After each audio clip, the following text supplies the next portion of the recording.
Hey guys, today I'm going to be showing you how I achieved this easy middle part quick weave for under $80. So first off, I started off with clean blow dried hair. I then part out my leave out. I wanted a minimal leave out quick weave, so I made sure it was just enough to cover the tracks. If you prefer a fuller quick weave, obviously you just make this section bigger. Then I went ahead and braided it down to make sure it's out of my way as I start installing the tracks. I opted to do smaller braids for my braid down to ensure that my quick weave lay down flat and that the install will last longer. A pro tip is to oil your hair after you finish braiding it down. Use a good shampoo and conditioner. That's going to dictate how your leave out falls. And when it comes to blow drying your hair, make sure your hair is as straight as possible. If your roots are still bulky, then your braid down is going to be bulky, which in turn your quick weave will be bulky. I'm going around my head making small braids for a flatter install like I said before. And after I'm done, I'm going to take my first wig cap and I'm going to sew it down. You can glue down your wig cap, but I always opt to sew it. This prevents your wig cap from lifting as you sweat. Then go in with a got-to-be glue layer to protect my natural hair from the glue and the protective layer. Fill around to ensure it's completely dry. Next, I go in with these two products. I do 2 layers, one of each. So I purchased this hair off of Amazon, and me personally, Amazon have never done me wrong. These are human hair bundles 20, 22, and 24. If you are unable to see the sticker, I will link the bundles in the description box below. I believe these bundles cost me $69.99 after the $20 coupon was applied. I did purchase these 2 hair glues, but I recommend using the one on the left if you're new to doing a quick weave. The one on the left allows you to make mistakes and the glue doesn't dry as fast. When it comes to laying track, you want to start at the bottom of your neck. I always measure twice before I cut. Use my fingers as a reference to see how much I want to cut and where I want to place my track. There are little to no space between the tracks because I wanted a fuller install and I love big curly hair. If you're fine with the length that you measured out, go ahead and cut the track and add glue to it. I am moving fast because this is fast drying glue, and I make sure I get the ends of the hair in the middle. Once I'm done, I place the tracks in the area that I measured, and I hold it down to ensure that it's dry. If you do not like full hair, you want to make sure your spacing between your tracks is bigger. In order to achieve the dramatic bang look, you do want to start from one side of your ear and pull the track all the way up to the front. This technique allows the hair to fall on your face, so when you cut layers in the end, you will have a dramatic bang. If you can't tell by now, I do love big and dramatic hair. This is why placement is very important. As I continue laying tracks, I did realize doing a section at a time was a lot easier because the glue dried so quick. If your glue is not drying fast enough, you can always use a blow dryer to ensure that the tracks and the glue is dried properly before moving on. I do stop to ensure that each track is dry before I move on. This will prevent any slippage as you do your install. What I do to one side, I make sure I do it to the other side. I'm using my fingers to make sure that the ends are pushed in. It is easier to have a mirror in front of you to ensure that your track placement is where you want it. These bundles are human hair bundles, and like I stated before, I did purchase them from Amazon. The bundles did not have any smell, they were true to length, and they were full in size. In between gluing tracks, you can comb out your bundles to ensure that no glue is stuck on any. I'm going to stop talking and meet you when we're back at the top.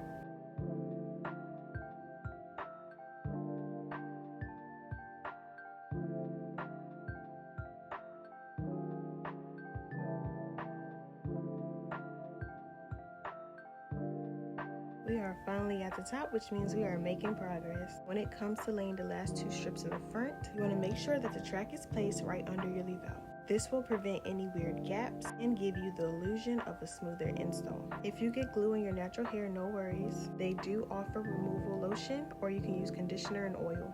All you have to do is let it sit and then comb it right out.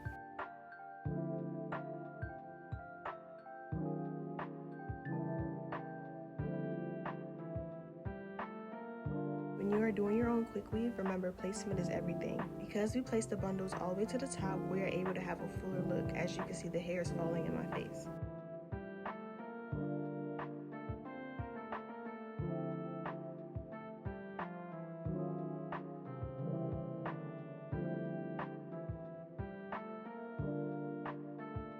When it comes to the front 2 pieces, I am literally measuring out and cutting right then and there.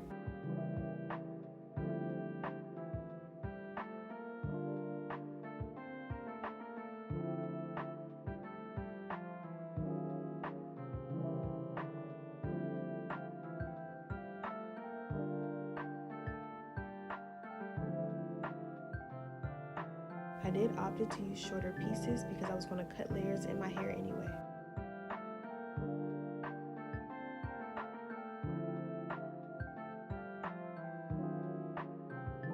Now that we are done installing the tracks, I'm going to show you how I achieve my bombshell curls with a flat iron. I first start off by straightening the hair. It does not have to be completely bone straight. You do want to leave a little texture into it. You do want to use a small tooth comb to ensure no tangles as you flat iron your hair. My flat iron is set to 460. I do flat iron my hair using high heat because this is not my real hair. I'm using smaller portions and only doing one path to ensure that I still have a little bit of texture in my hair.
Now that I finished flattering the tracks, I'm going to take out my leave out and try to get it as flat as possible. I do make sure my middle part is straight, and I did go in with a little bit of a wax stick to ensure that my hair was as flat as possible.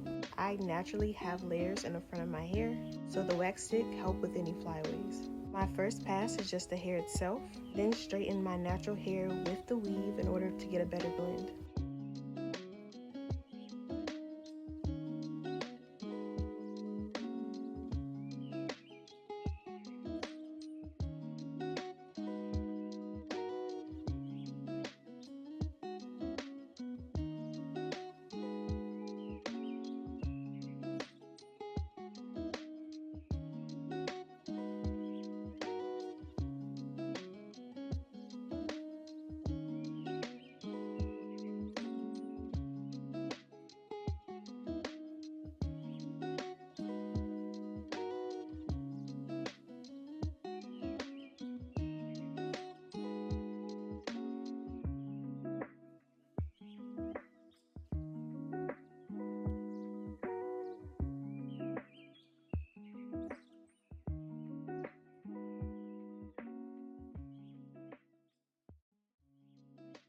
If you struggle with thinner edges, you do not have to take these end pieces out. Because we are doing a middle part, it's not going to make a big difference if you do not have your edges out.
I'm now taking the time to make sure everything is straightened together and it's blended perfectly the way I want it.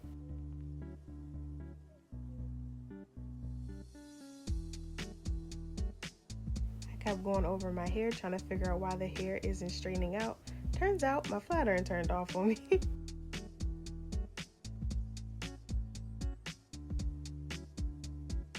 Now I just keep going back in to ensure my hair is laying how I want it and that the tracks are blending. Once everything is flat and nothing is bulky, I'm going to go in and cut layers. Normally I'm very scissor happy, but I couldn't decide how dramatic I wanted my layers today. So I just went in and took a little off piece by piece. You're going to see me keep checking myself in the mirror, trying to gauge if the layers are how dramatic I want them to be and if I need to cut more off. I alternated between my razor and my scissors, trying to achieve a natural layer look. You don't have to use this choppy motion when it comes to using a razor. You could just comb it like it's your natural hair. Be careful not to cut your natural hair. You can pull your leave out and pin it to ensure that you do not cut it, but I did know where my hair stopped at, so it was kind of easy for me to just go in and eye it. I'm cutting at an angle to ensure that my bangs do follow my hair when I do decide to curl my hair.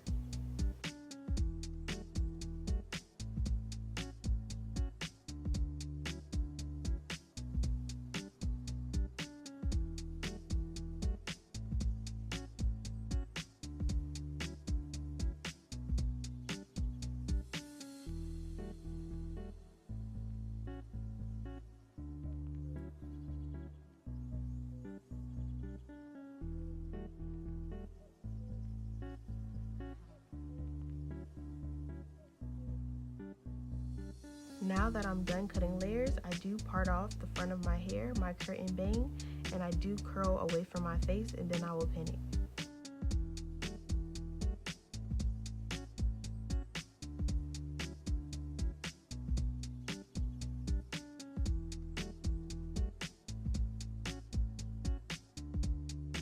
This is me checking the curl to see if it's what I like, and then I'll go ahead and pin it. The reason that I pin my hair to ensure that my curls stay and that the curl is as tight as I want it to be.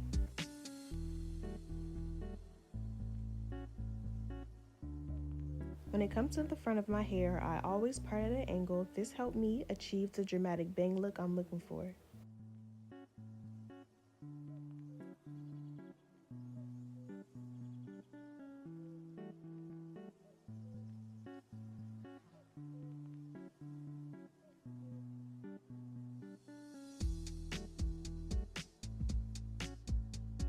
When it comes to the back of my hair, I do not pin it up because I like my curls to be a little bit looser and the back and the front of my hair to be way tighter. I start off by going in like I'm straightening my hair, and then I curl the flat iron back up, and then I unravel it at an angle to ensure I get that dramatic bombshell curl that I'm looking for. I do not have any product in my hair. I do go in with holding spray when I'm done. I don't use the Got2b glue because it's oftentimes very sticky. To achieve a very natural looking install, I do not use any edge control to slick back my hair. I did use a wax stick for my natural leave out, but I only use a little bit amount because I like my hair to still flow in the wind, to be very bouncy and very curly when I do wear it out. What you do to one side, you do have to do it to the other side. I'm using the exact same technique, curling away from my face and letting the back fall, while I pin the front to ensure that my curls in the front are way tighter and my bang is dramatic like the way I want it. I'm going to meet you at the end where I take my clips out so you can see how the curls look when I take the pins out.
We are finally done. I am taking the clips out. You can see one side I pin and then the other side I did not pin at all. You can see the difference between the curl. I'm using a wide tooth comb and combing away from my face. Let this bang go. Look at it. Look at the curl popping back. If this is not trust the process, when it comes to styling your hair, just take the time to play with it. I'm combing out all my curls. I'm pushing my hair away from my face. I'm playing with the bang to see what I do like and what I don't like. I go back in with my rat tail comb to ensure that my natural hair was sitting the way I wanted to sit and it was blending with the tracks. I am in love with this Amazon hair. It was a good purchase. No, I'm not endorsed by them. I did spend my own money for this hair, but I will link this hair in the description box below. If you want to see any more tutorials, please like, share, and comment. If you want to keep up with me, my socials are in the description box below. And as always, have a great, blessed day and see you next time.